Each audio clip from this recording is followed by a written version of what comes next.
વિદ્યાર્થી મિત્રો, હું સફીક સર આપ તમામનો ઓરિએન્ટલ હાયર સેકન્ડરીની યુટ્યુબ ચેનલમાં સ્વાગત કરું છું.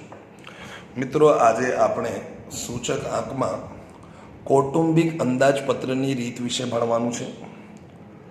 આ રીત પરીક્ષાની દ્રષ્ટિએ ખૂબ જ મહત્ત્વની છે. લાસ્પેર, પાસે અને ફિશરની રીત પછી આ રીત સૌથી મહત્ત્વની છે.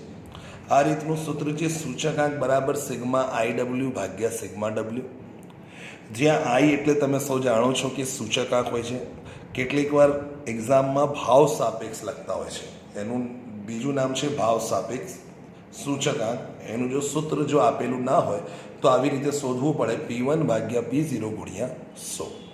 એના પછી બીજું છે ડબલ્યુ, જેને કહીએ છીએ વેટ અથવા મહત્ત્વ કહીએ છીએ. મહત્ત્વ કેટલીક વાર બોર્ડમાં ખર્ચ ટકામાં કે ટકાવારી ખર્ચ એવું લખેલું હોય છે, અને જો ડબલ્યુ દાખલામાં આપેલ ના હોય તો સિગ્મા P0 Q0 વડે શોધવું પડે. હવે આજે આપણે 1.4 વિદ્યાર્થી મિત્રો, તમે ટેક્સ્ટ બુક કાઢી લો. સૌપ્રથમ જ્યારે આપણે એકાઉન્ટ કે સ્ટેટનું લેક્ચર હોય તો તમારે ટેક્સ્ટ બુક સાથે જ રાખવાની. એટલે ટેક્સ્ટ બુક કાઢી લો અને એમાં 1.4 સ્વાધ્યાયનો 1.4નો દાખલા નંબર 4 જે છે એ જુઓ કે ભાઈ નીચેની માહિતી પરથી ઉત્પાદનનો સૂચકાંક શોધવાનું છે. 1.4નો ચોથો દાખલો કાઢી લો ઝડપથી. તો તમે જ્યારે દાખલો કાઢશો તો એમાં 3 વસ્તુ આપેલી છે. એક તો વસ્તુ આપેલી છે જેમાં સુતરાઉ, કાપડ, અનાજ, ખાંડ, પોલાદ, તાંબુ અને સિમેન્ટ છે, અને એમ લખેલું છે ભાર. તો મિત્રો, તમે સૌ જાણો છો કે ભાર એટલે શું કહેવાય છે? ડબલ્યુ. તો આ ડબલ્યુ દાખલામાં આપેલું છે. ઉત્પાદનનો સૂચકાંક એટલે સૂચકાંક એટલે શું કહેવાય છે? આઈ. શું કહેવાય છે? આઈ. એટલે આઈ આપેલું છે. એટલે ડાયરેક્ટ દાખલામાં આપણને બધું આપેલું જ છે. ડબલ્યુ પણ આપેલું છે, આઈ પણ આપેલું છે, અને આપણે શોધવાનું શું છે? આ કૌટુંબિક. જ્યારે પણ ડબલ્યુ આપી દે એટલે કૌટુંબિક અંદાજપત્રની રીત કે જીવન નિર્વાહ ખર્ચના સૂચકાંકની રીતે આપણે દાખલો કરવાનો. એટલે આપણે આ દાખલામાં ફક્ત હવે શું કરવાનું છે? આઈ ડબલ્યુ મેળવવાનું છે. એટલે આઈ અને ડબલ્યુનો શું કરી દેવાનું છે? આપણે ગુણાકાર કરી દેવાનું છે. તો હવે આપણે સૌ પ્રથમ ગુણાકાર કરીએ. 15 ગુણ્યા કેટલા કરીએ? 15 ગુણ્યા 220 એટલે આવશે 3300. એના પછી 23 ગુણ્યા છે 225 એટલે 51 કેટલા? 75. પછી 15 ગુણ્યા છે 190 એટલે આવશે કેટલા? 2800 ને કેટલા? 50. એના પછી આવશે 25 ગુણ્યા કેટલા? 215 એટલે 5300 ને કેટલા છે? 75. પછી 10 ગુણ્યા કેટલા? 198 એટલે 1980 થશે, 1980. અને 12 ગુણ્યા કેટલા? 220 એટલે કેટલા થશે? 2600 ને કેટલા? 40. હવે મિત્રો, આઈ ડબલ્યુ અને ડબલ્યુનો સરવાળો કરવાનો છે આપણે. એટલે જો સરવાળો કરીશું, જો ડાયરેક્ટ જીટી પણ દબાઈ શકાય છે. જે આપણે ગુણાકાર કર્યું છે એ બધાનું ટોટલ કરી લો એટલે કેટલા આવે છે? 12800 ને કેટલા છે? 45. પણ જો તમને જીટી દબાઈ દેવાનું, જે ગુણાકાર કર્યું છે એના પછી જીટી. પણ જો તમને ના ફાવે તો પછી બધાનો સરવાળો કરી લેવાનો. 51 75 28 50 અને 53 કેટલા છે? 75. પછી 1900 ને કેટલા? 80 અને છેલ્લે છે 2600 ને કેટલા? 40. તો પણ કેટલા આવશે? જો 21000 ને કેટલા આવશે? 300 ને કેટલા આવશે? 20. જો બધાનો ગુણાકાર થઈ જાય અને જીટી દબાવો તો પણ ટોટલ આવી શકે છે, પણ આપણે આ કેલ્ક્યુલેટરથી અલગ ફરીથી કરી લીધું. આ બધાનો સરવાળો કરીએ એટલે ડબલ્યુનો સરવાળો 15 23 15 25 10 અને 12 એટલે કેટલા થાય છે? 100. એટલે આ જે 100 છે એ સિગ્મા ડબલ્યુ છે, અને આ જે સરવાળો આવ્યો છે એ છે સિગ્મા આઈ ડબલ્યુ. અને આપણે કૌટુંબિક રીતે સૂચકાંક શોધવાનું છે, જેનું સૂત્ર આવું છે સિગ્મા આઈ ડબલ્યુ ભાગ્યા શું છે? Sigma W. એટલે 21320 જે છે એને આપણે શું કરવાનું? 100 વડે એટલે સિગ્મા ડબલ્યુ વડે ભાગી દેવાનું. એટલે જવાબ આવશે 200 ને કેટલા? 13 પોઈન્ટ કેટલા? 20. કેટલા આવશે 213. અને મિત્રો કોઈક વાર દાખલામાં અર્થઘટન કહે, મેં કદાચ લાસ્ટ લેક્ચરમાં પણ તમને સમજાયેલું કે જ્યારે અર્થઘટન કહે તો 213.20 છે એમાંથી 100 બાદ કરી દેવાનું. અંદર પૂછ્યું નથી, પણ જો કોઈક વાર પૂછે તો જવાબ આવશે 113.20, પણ આગળ શું લખવાનું? ટકા વધારો. એટલે આધાર વર્ષની સરખામણીએ ચાલુ વર્ષના બરાબર સૂચકાંકમાં કેટલા વધારો થયો છે? 113.20%. એના પછી આપણે આ જ સ્વાધ્યાય એટલે 1.4નો દાખલા નંબર 1 આપણે જોઈશું. તો એની ઉપર જ છે દાખલા નંબર 1. એમાં સમૂહ આપેલું છે: ખોરાક, બળતણ, ભાડું, કાપડ, પરચુરણ. આ દાખલામાં ભાર આપેલું છે. મિત્રો, આ ભારથી ખબર પડે છે કે કૌટુંબિક અંદાજપત્રની રીત. આ દાખલામાં ભાર એટલે ડબલ્યુ તો આપેલું છે, 2013નો ખર્ચ આપેલું છે. કયું છે? 2013નો ખર્ચ અને 2015નો ખર્ચ. ખર્ચ એટલે એ જ ભાવ છે, આપણે તો પી લેવાનો. જો જૂનું વર્ષ હોય તો P0, જો નવું વર્ષ હોય તો P1. એટલે મિત્રો આ દાખલા અને આ દાખલા આ બે દાખલામાં શું ડિફરન્સ છે કે આ દાખલામાં ડબલ્યુ પણ આપેલું હતું, આઈ પણ આપેલું હતું. એટલે આપણે ડાયરેક્ટ શું કરવાનું? IW. પણ જો આ દાખલો તમે જોશો તો આ દાખલામાં ડબલ્યુ આપેલું છે પણ આઈ આપેલું નથી. તો આઈ તમારે કેવી રીતે શોધવાનું? તેનું સૂત્ર છે P1 ભાગ્યા P0 ગુણ્યા 100. એટલે P1 એટલે કેટલા? આ 3900. પહેલાંમાં હું કરીને બતાવું. 3900 ભાગ્યા કેટલા કરી દેવાના? 3000 ગુણ્યા 100. એટલે કેટલા આવશે? 100 ને કેટલા આવશે? 30. જો હું તમને કેલ્ક્યુલેટરથી કરીને બતાવું, 3900 ભાગ્યા 3000 અને ગુણ્યા 100 કરશો એટલે કેટલા આવશે? 130. એવી જ રીતે ફરીથી હવે કરવાની જરૂર નથી, ડાયરેક્ટ કરી નાખી છે. ડાયરેક્ટ આપણે કરી લઈશું 1850. એને આપણે ભાગીએ 1450 અને ગુણ્યા 100. એટલે પોઈન્ટમાં જવાબ આવે છે 127 પોઈન્ટ કેટલા છે? 59. એવી જ રીતે 2400 ભાગ્યા આપણે કેટલા? 1500 ગુણ્યા કેટલા? 100. એટલે જવાબ આવે છે 100 ને કેટલા? 60. એના પછી 900 ભાગ્યા 600 એટલે 150 જવાબ આવશે. એટલે કેટલા? 150, 150.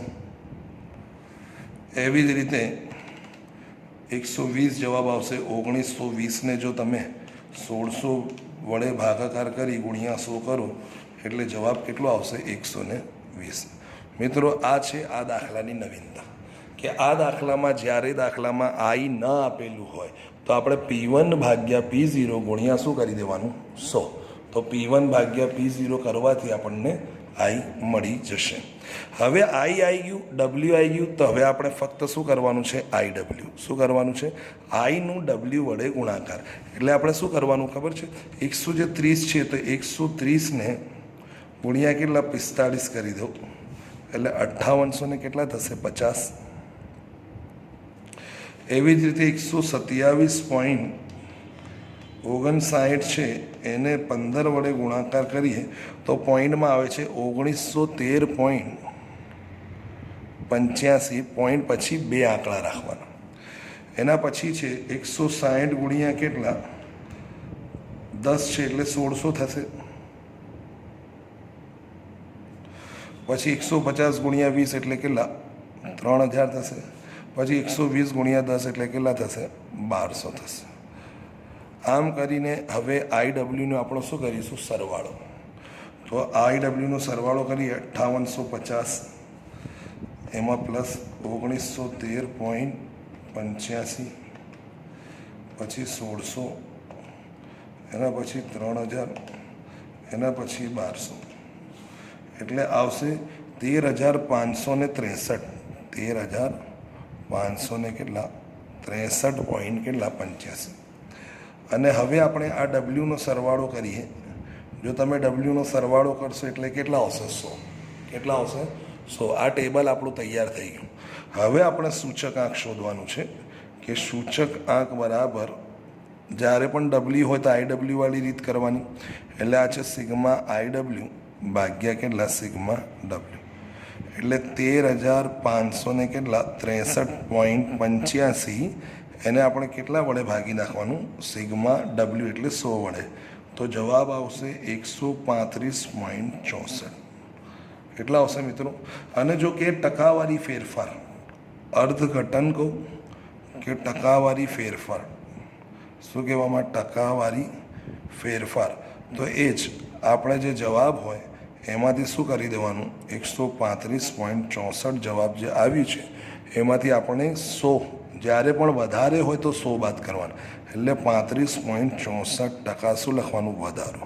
પણ જો સૂચક આંકનો જવાબ 100 કરતાં ઓછો આવે, ધારો કે 95 જવાબ આવ્યો, તો એનો અર્થ કે 100 કરતાં ઓછો છે તો ઘટાડો કહેવાય. શું કહેવાશે? ઘટાડો કહેવાશે. અને તમારે ઘટાડા માટે શું કરવાનું, એ જે ઘટાડો 100માંથી બાદ કરવાના, એટલે 5 આવશે અને લખવાનું ટકા અને ઘટાડો. પછી મિત્રો આ દાખલામાં ઉપર જો તમે વાંચશો રકમમાં તો લખ્યું છે જો 2013ના વર્ષ દરમિયાન એક કુટુંબની ખર્ચપાત્ર સરેરાશ આવક, માસિક આવક આપેલી છે 15,000 હોય, તો આ 2015ના દરમિયાન જરૂરી ખર્ચપાત્ર માસિક આવકનો અંદાજ મળ્યો. એટલે આ આપણને 2013 અને 15, આ 15 છે ચાલુ વર્ષ છે, 2013 છે એટલે શું છે આધાર વર્ષ. એટલે એક કુટુંબ છે, એ કુટુંબ 2013ના વર્ષમાં એની કુલ આવક કેટલી હતી 15,000, તો અત્યારે ચાલુ વર્ષ એટલે 2015માં એની આવક કેટલી થશે એ શોધવાનું છે. એટલે આપણે શું કરવાનું છે, 2015ની કુટુંબની ખર્ચપાત્ર શું શોધવાની, ખર્ચપાત્ર સરેરાશ માસિક આવક શોધવાની છે. કે જો એ કુટુંબ 2013માં 15,000 કમાવતો હોય તો 2015માં કેટલા થશે, એટલે આપણને શું છે આપેલું છે. તો યાદ રાખજો મિત્રો, 2000 વર્ષ લખું છું 13 છે અને આ છે 2015. દાખલામાં આપેલું છે 13નું આપેલું છે અને શોધવાનું શું છે 15. તો તમને ખબર છે આમાંથી જૂનું શું છે, જૂનું, હા, તો જૂનું કેટલું છે 100. તો અહીંયા લખવાનું કે ભાઈ જો સૂચકાંક 2013નું આપણે આધાર વર્ષનું સૂચકાંક કેટલું છે 100 લઈએ છીએ આપણે, શું છે 100. તો યાદ રાખો જ્યારે ગયા વર્ષે એટલે આધાર વર્ષનું સૂચકાંક 100 હોય છે તો ચાલુ વર્ષનું સૂચકાંક કેટલું છે 135.64 થઈ ગયો. પહેલાં 100 અંદર દાખલામાં ચાલુ વર્ષ આ 2015નો સૂચકાંક છે 135.64, પણ 2013નું આપેલું નથી. તો તમને ખબર છે આધાર વર્ષનો હંમેશા સૂચકાંક કેટલો હોય છે 100. તો જો ગયા વર્ષે એટલે 2013માં આધાર વર્ષમાં 100 હોય તો અત્યારે કેટલા થઈ ગયા 135.64. તો એની આવક કેટલી છે, આવક, તો 2013માં એની આવક જો 15,000 હોય તો અત્યારે 2015માં એની આવક કેટલી. એટલે મિત્રો શું કરવાનું, ક્રોસ મલ્ટિપ્લિકેશન, ચોકડી ગુણાકાર કરી દો. 15,000 ત્રિરાશિની મદદથી 135.64 અને ભાગ્યા કેટલા 100. એટલે જો તમે કેલ્ક્યુલેટર ચલાવો તો 15,000 ગુણ્યા કેટલા 135.64 અને ભાગ્યા કેટલા 100, એટલે કેટલા છે 20,300 ને કેટલા 46 રૂપિયા. તો જે કુટુંબ 2013માં 15,000 આવક કમાવતો હતો તે 2015માં એની ખર્ચપાત્ર સરેરાશ આવક કેટલી થઈ ગઈ માસિક 20,300 ને કેટલા થઈ ગયા છે 46. મિત્રો આવી રીતે તમને એક્ઝામમાં પ્રશ્ન પૂછી શકે છે.